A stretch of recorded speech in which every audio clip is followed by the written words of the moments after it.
Gabut nggak ngapa-ngapain sama video ini, mending kita story of my life. Sebelum itu gue mau nanya, siapa yang kayak gue juga yang kalau misalnya datang ke suatu tempat nih itu selalu mepet?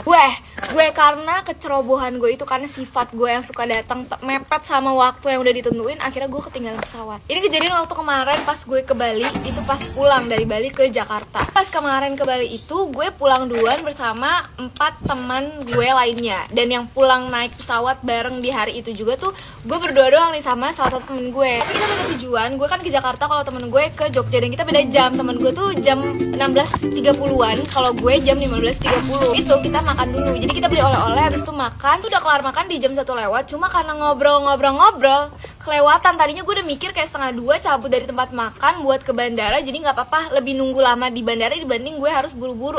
Tapi karena ngobrol keterusan, terus juga foto-foto, jam 2 lah gue baru cabut dari tempat makan. Ini masih aman karena gue mikir ya udah, gue flight itu kan 15.30, setengah 4, masih ada 1,5 jam lagi. Cuman nih orang kan baru pertama kali naik pesawat sendiri ya kan, nggak mikirnya ada yang namanya penutupan check-in. Jadi kayak check-in tuh seharusnya udah ditutup setengah jam atau bahkan 1 jam sebelum keberangkatan. Gak cerita, akhirnya nyampe di bandara, gue nyampe setengah 3, terus gue harus ngantri check-in juga. Itu sekitar pas gue nyampe ke depan nih, masnya itu udah jam 3 kurang 10 menit. Pas gue bilang untuk keberangkatan 15.30, masnya langsung bilang, loh 15.30 ini mau udah tutup dari tadi. Pas denger itu gue langsung, jantung gue kayak udah mau copot. Gue ngomong ke masnya, mas tolong mas bisa gak satu lagi. Gue tuh udah bergetar, udah pengen nangis. Itu gue panik, gue langsung nelfon bapak gue sambil nangis-nangis. Pertama kalinya gue nangis di depan umum. Gue gak peduli orang-orang pada ngeliatin gue tuh, yang di bandara pada lalu ngeliatin gue teleponan sambil nangis-nangis. Kalinya juga gue nangis di depan umum selama itu kayaknya sejam deh. Pokoknya selama gue ngurus tiket. Jadi akhirnya gue harus beli tiket baru lagi